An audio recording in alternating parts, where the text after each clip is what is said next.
Yo, I just want to remind you that you're gonna crush it today. Yo, welcome back to the lab. I'm your host, Elias Benjelloun. Join me as we dive into the science behind the hustle of badass entrepreneurs working smarter, not just harder. In every experiment, we're gonna dive in on business tactics and life lessons, enjoy some hip hop, and experience a moment of gratitude. Thank you so much for being here. Now let's win this digital revolution together.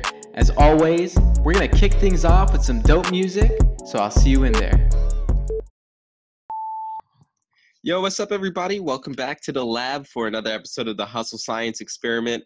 Today, I've got Sam Cohen. He is a real estate agent based in Las Vegas, the city that we love. He also recently just raised over $2,500 for the Jewish Family Senior Association here in Las Vegas. Incredible work, Sam. Thank you so much for joining us today, man. How are you doing? Doing great. Thanks for having me.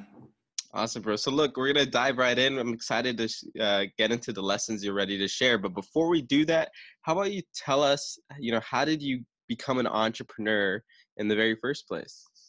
What got you into real estate? Real estate kind of happened. My friends, my brokers were my friends for many, many years. I was in the restaurant business doing management, things like that, and was hoping eventually to break out in that industry and possibly open up restaurants or whatever. So, mentally, I was always there to want to be an entrepreneur, but how I ended up getting in real estate was really kind of simple. I was at La Cave at the Wynn, which is super beautiful, looks over the pool at the Wynn, having drinks with some friends, let them know that I was actually going to potentially leave town to go work in a restaurant in LA. And the idea of me getting into real estate was presented to me, working for them. And, I gave it some thought. And within a few days, I was in real estate school. And then I was doing real estate within a few months after that, whatever the passing the school and getting my license sent over to my brokerage, et cetera, took. Awesome, man. And you've been doing real estate now for like 3 years, right? Yeah, like almost 3.5. Yeah. Super cool. And so tell me where do you want to go from here? What are some of your goals? Right now my goal for the end of this year is I kind of just want to finish out what I've been doing. I've been doing a lot of different marketing techniques. I found something that's been working very well that I've actually beat everybody to the punch to as far as the marketing campaigns. And it's been getting me a lot of deals. So for right now, I just want to ride this part of the wave out. And then when I get to the end of the year, I'm just going to do numbers, see where I've been allotting some of my marketing dollars to, maybe get an agent to work under me to do showings, things like that, just so that I can keep the business up. So that's probably it for next year for right now, just to start until I actually put pen to paper. Awesome, man. That's going to be exciting as you grow. That is super exciting. Well, look, let's dive right into the business tactic of the lesson. You had something you wanted to share with us today, man. So I'm going to pass the floor back to you. You're a guest professor in a way. What's our business lesson of the day? I would say poise, right? So one of the biggest things that I have been dealing with lately to potentially take my business and me as a businessman and a representative of my clients in what I do is to just be poised. You cannot get stressed out. You're in the middle of business deals. You cannot think irrationally. You need to learn to stay level-headed. And if you're not level-headed at that moment, remember to be patient. Do not make decisions until you've thought things through. I think that that's been the biggest lesson for me lately. So I'd probably like to dig into that because I've taken my business and closing extremely hard deals lately by staying completely rational that I think 90% of people that are in my business couldn't close. Awesome. Yeah, man. I love that. And let's dive, deeper into that. I feel like, whether you're a real estate agent or you're a marketer or maybe you're in business development or maybe you're in a restaurant, it really doesn't matter what kind of job you're in. It could be a stressful job. And there's going to be things that are going to come up that can piss you off, that are going to make you sad, that are going to make you angry, whatever it's going to be. I agree 100%. Poise is so essential because if you let that stress get to you, it kind of just kills the entire situation that you're in. And then you've got no business. Are there some examples that you can share with us in terms of, where you felt like you had to like catch yourself and say, hey, you know what, maybe this isn't a situation where I should get angry to solve the situation? Yeah, I just had one the other day. So basically, just to kind of give you a little backstory so you understand, when you do something, it's called a residential purchase agreement. You send it over. Any set terms should be set prior to the residential purchase agreement. Basically, I sent over a residential purchase agreement to a listing agent. Listing a great agent sent one small counterback on price. My clients agreed to that price. We go into escrow. Well, as soon as that's done, you know, in the agent to agent notes, it said that my client may or may not need a lease back. Well, basically what a lease back is when you close escrow, you're basically going to rent the house back to the current owner, right? Okay. But And you that's should because the definitely current owner's living there? Is that? yeah, you should definitely get those terms up front, because really at this point, I don't have to give it to you. I could just say, you know what, I don't care. But that's going to mess up the whole deal. Then when we do inspections and we send in a request for repairs, they're obviously going to do anything to be combative towards us. So she sends me over an addendum. What an addendum does is it amends the contract and changes some of the terms, right? Just to put it as simple as possible. And it said that they need not just like a 2-week or anything, a 59-day lease back, right?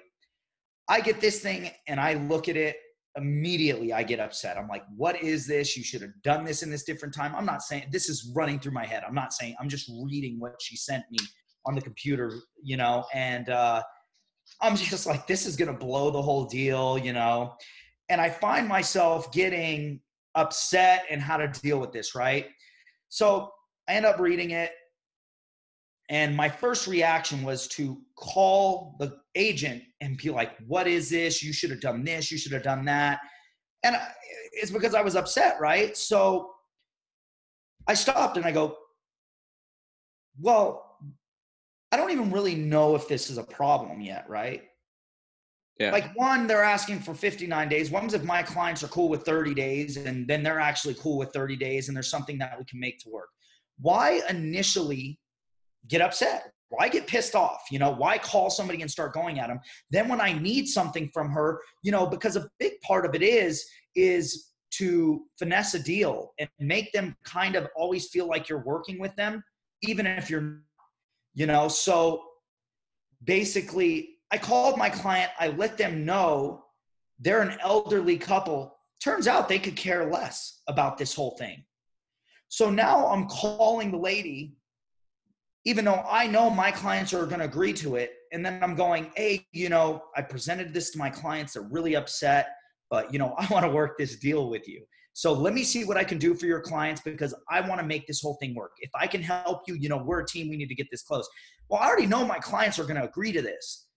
But now if I need something later from her, I feel like she feels like she owes me a favor, even though my clients were going to do it anyways. But really, she kind of does owe me a favor because she messed up. But that's basically it. But if I would have called her, been pissed, let her piss me off more, call my clients in a negative way, not just going, hey, look, you know, they need this. What are your thoughts? And being super calm. But if you call your clients like, look, this agent messed up, this happened, blah, blah, blah, they're immediately going to be taken back.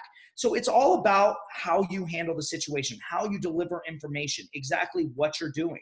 You know, and I don't really know what their thoughts are. And you know what? If my client said absolutely not, you know, but I did let them know if we refuse to take this, I do believe that the worst case scenario is when you ask for repairs on the house, they're going to refuse to do them.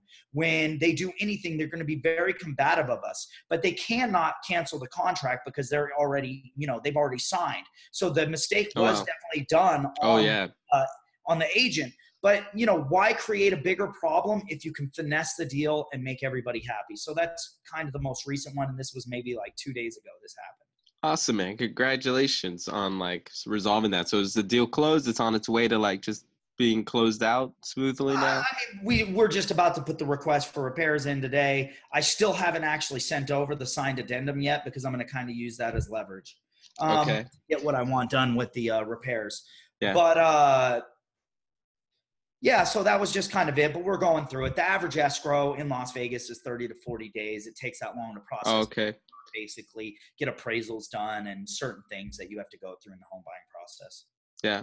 I heard this really great quote. Actually, somebody told me, like, what an old boss told me about this, which was like, pretty much to take your emotions out of like the business dealings, because the kind of business, that we're in really just has to do with money, has to do with projects, has to do with whatever it has to do with, but it doesn't have to do with life and death.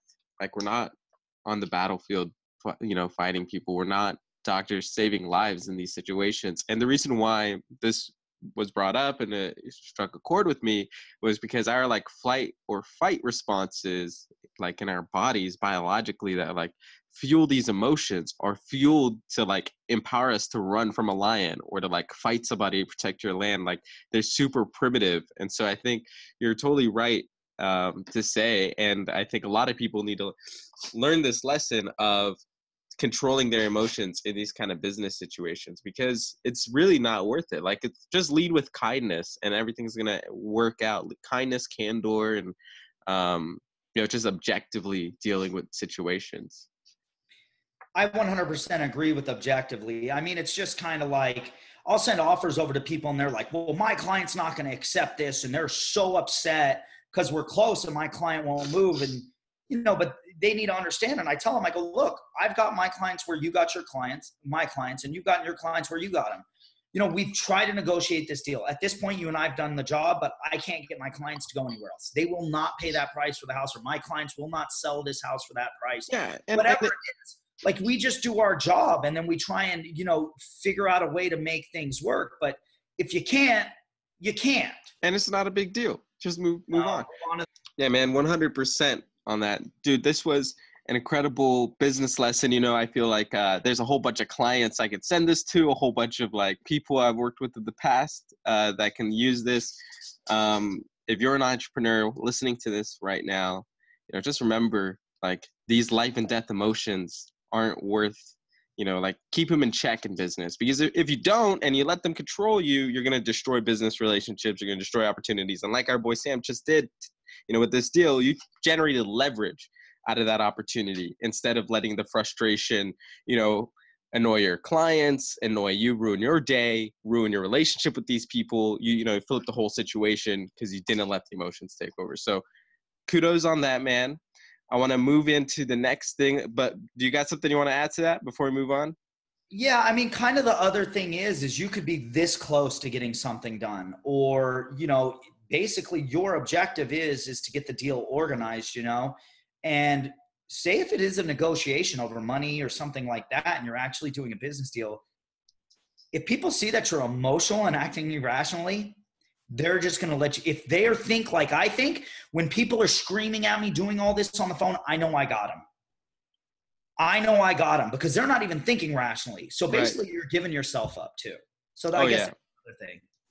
Good point, man. And like, when you are kind of an emotionally vulnerable like that, this is just the truth. This is just what it is. Like, you become emotionally vulnerable, you're easier to manipulate because like you're responding to your emotions. And you talk too much. Yeah. And you don't ever want to talk too much. You know what I mean? One, you can either talk your way out of a deal by talking too much, or you give up too much leverage, by getting, you just give up information. I mean, one of the biggest things I think I ever learned from my team lead, Ryan, was he goes, listen, they'll lay everything on the table. And if you can sit there and not say nothing, if they start talking again, the minute they start talking again, they're just going to give you more information than you ever needed to know. And he's 100% correct. And the reason why people do that is because they're anxious and they're trying to get things done and they're not thinking levelly. Awesome, man. Yeah, I love that. And I think that's something that can be applied to all sales in general. It's like, salespeople always want to talk, but you should just listen and let the person sell themselves, because that's what's kind of happening in that situation, if you're a good salesperson. All right, man, let's move on to the next section. We got this moment of gratitude. We talk about this every episode because I feel like, especially in the world of entrepreneurship that we're in, there's a lot of need for external validation. And so this is a reminder to everybody that you don't need that external validation. Be happy. You should practice gratitude and be grateful for all the things that we already have. So what are you feeling grateful for today? Just the day. So, I mean, I'm super slammed today. I have the opportunity, one, to begin with one of my friends and do a podcast and, transfer some information to the public, through a great way. And then I'm going to run off and do a showing, then go do an open house, and then go to two more showings. But I guess I'm just grateful that my hard work's paying off, that I'm waking up healthy. It's the simple things, you know what I mean? You could wake up every day and go, oh, I wish I was doing $1 million deal instead of doing a $500,000 deal. Or I wish I was doing this or that, or I wish I had that car. I mean, you're just going to let life fly by you. You know what I mean? You can't worry about that. You are where you are. There's always going to be people doing better. There's always going to be people doing worse. And really being happy is a choice, man. So I just choose to wake up and look at every aspect of my day and be happy. I mean, I don't get the opportunity to do that every day. I'm not going to say that I don't wake up frustrated sometimes, but you know what I mean? It's really overall a choice. Awesome, man. Yeah, I appreciate that. Thank you for sharing. For me, kind of going along the same lines, I'm grateful to, be in Vegas. I'm grateful to be getting more connected with the community, like working with more people that are based here. I ran an international agency for the longest time. So just meeting people like this all of the time. And now meeting a lot more people in person, going out into the community, going to events, that kind of stuff. And absolutely love that kind of stuff. So I'm grateful for that shift. Let's move on to our life lesson for the day, man. You're the guest professor here. So what's our life lesson going to be about? Oh, I think my biggest life lesson lately actually has been you need to learn to separate work from life sometimes, though. Good, I think man. that's probably been the biggest thing with me is just because I will work myself to the bone. And I hate to say it, if you just let your career run your life, in the end, it will be counterproductive. You'll be overly focused, overly stressed. You'll overthink situations. You have to take minutes away from work. And I think that's been one of the biggest things. And I mean, I learned this lesson last year. Honestly, I didn't take a vacation for the first 2 years of my real estate career. And basically I was in my office and I was doing a meeting with one of my team members. And I was talking to him about, I mean, not a small issue, but just an issue. It's still a day-to-day thing. There's always problems in real estate. And I just started screaming at him, over nothing. You don't understand, da, da, da, da. And then he just looks back at me and he goes, when was the last time you took a vacation? I go, I haven't taken a vacation since I started, right? And he goes, you need to go take a break. He goes, you have to. And I was like, well, why? I got all this business going. He goes, don't worry. We'll pass that over. You'll make a little less money. He goes, I promise you when you get back, you'll feel better. And he was right. I took off. I went to Paris, went to England, came back. Oh, that's awesome. Felt like $1 million. But it's just like I was getting there again. So like, even though I said I've been poised, but like you can feel the stress building up. As you do more and more business, obviously you learn how to control yourself better. But you get a different kind of stress. You can, like, I wake up in the morning and I feel like I've already got to get started just to keep up, things like that. And then I get on my computer sometimes and I'm not saying I'm not busy, but I'm not as busy as my brain's letting me think that I am, but it's because you're just overworked and you're overanalyzing things and every day. And, sometimes you just got to step away. And I taking a moment for yourself is just as important as, working 70, 100 hours a week. You've got to do both. And I think that's been one of my biggest life lessons. You can't just keep pushing yourself, because eventually you're going to hit a breaking point. And when you hit that breaking point, you know what? You're going to blow more problems. I guess it goes right back to what we were talking to, poise. How can you keep poise if you're overworked and stressed out? You know what I mean? Yeah. So I guess without really even thinking, all this kind of runs together. You know what I mean? We're just perfect. But yeah, man, it's a freaking domino effect is what ends up happening, and things become destructive. So like on a personal note, have you had the chance to hit the gym? Like, how's that going? So I do hit the gym every day, but I hate to say it, it is kind of like one of my happy spots. But at the same time, man, it's almost another thing that when you never stop doing it, and I realize normally like every 7 to 8 weeks, I'll take a break from the gym. But I haven't even done that. I'm like, I haven't even done that. And I started just realizing I've been pushing myself. And it's like, even that sometimes becomes stressful because just something else that's on your day. Right. And me, I pile so much. So like, I do yoga at like 5:30 in the morning every day. And then I lift weights at like 7:30. And then I get back home, and then I normally work till about 10:30, 11 at night, right? So I take these 2 small breaks. I normally do yoga from 5:30, 6:30, get home, shower, eat, and then I'm, working by 7:30, and then I normally finish, 10, 11 o'clock at night. But it's just like all these little things, they add up, Sometimes you just need to stop and go, I don't want to think about anything. I just want to wake up. I like going to have a whiskey, hang out with my friends, do something. You got to do stuff for yourself, hang out with family. You can't let people control you, and you can't let your work control your life. You just simply can't. You got to do some things for yourself. And if you're not going to do things for yourself, what's the point of working so hard anyways? Yeah. Yeah, 100%, man. I mean, like, and also, I mean, I'm a subscriber to the hustle science methodology, right? Like, hustle and you'll get through it. But I also agree, like, there's a balance at the micro level, like on a daily basis. Like, how do you balance this? But then also at this like big picture of like, telling yourself enough is enough at some point, and taking breaks, or maybe like looking at the strategy, right? Like the overall big picture of like, where's your life headed and where's everything headed, and making sure that you realign yourself so you're always on that right path. Because, let's just say like, you could be like, let's give whatever productivity a unit, you can call like your units of productivity is like 1.5 for every hour. And if you go work 80 hours a week, every week, that's great. Like, you're crushing it. You're doing more than other people that are working 40 hours at 1 unit of productivity. But if you could step back and like make adjustments to your life, go to the gym, take a break, spend time with family or whatever it is, and raise your productivity unit from 1.5 to 3, you could be working 60 hours a week and being a lot more productive than the 80-hour weeks, right? So I think there's like a little bit of like you have to kind of finesse your way and figure out like, what your body can respond to. But I feel it, man. I mean, like, we are in September, and I know you've been going straight hardcore since I met you at the beginning of this year. So like, I actually haven't taken a break since last August. No.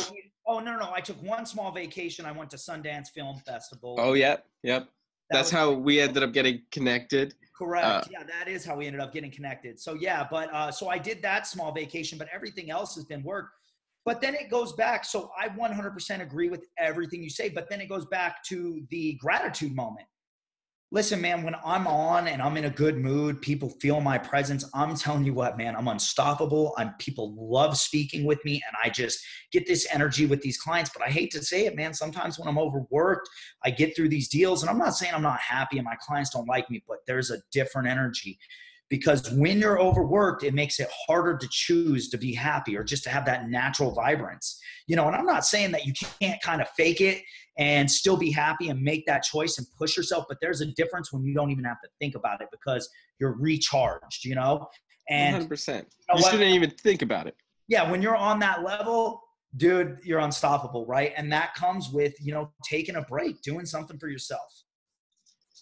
I love it, man. So before we wrap this up, are you doing anything to take a break? What are you going to take a break soon? Go on vacation? Oh, man, I'm on a flight to Hawaii on the 26th. So yeah, Perfect. I'm on the way out, man. Going to Hawaii, chill out, come back, and then I'm already planning another trip. I've been wanting to go to New York like my whole life for Christmas. So I think I'm going to go and bear that cold and go check something out that people say it's just like a life-changing experience. So I think I'm going to try and roll and go do that too this year. I love it, man. So the life lesson here is, plan. If you're listening right now, if you're feeling overworked, go plan your vacation. If you're not feeling overworked, then get to work, But Sam, I really appreciate having you on the show, man. Let's wrap this up. How can people get in touch with you, and how can they, work from you or learn from you? Well, I have these great websites that one of my great friends helped me set up. So you can always look me up at Sam Cohen, Las Vegas Realtor with the Crichton team on Facebook.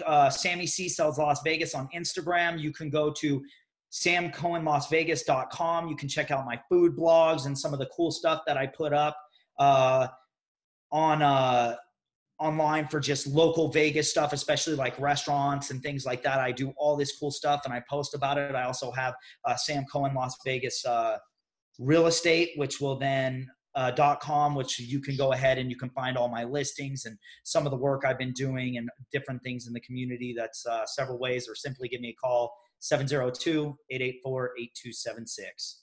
I love it, man. Awesome. We're gonna drop all those links and all that info everywhere. You like the plug, baby? You like the that's plug? that's how we do it in, online marketing. There it is. You leave it to the end, of course. I appreciate you, man. Thank you so much for joining us on this episode of the Hustle Science Experiment. No, thank you for having me, man. Always a pleasure speaking with you, brother.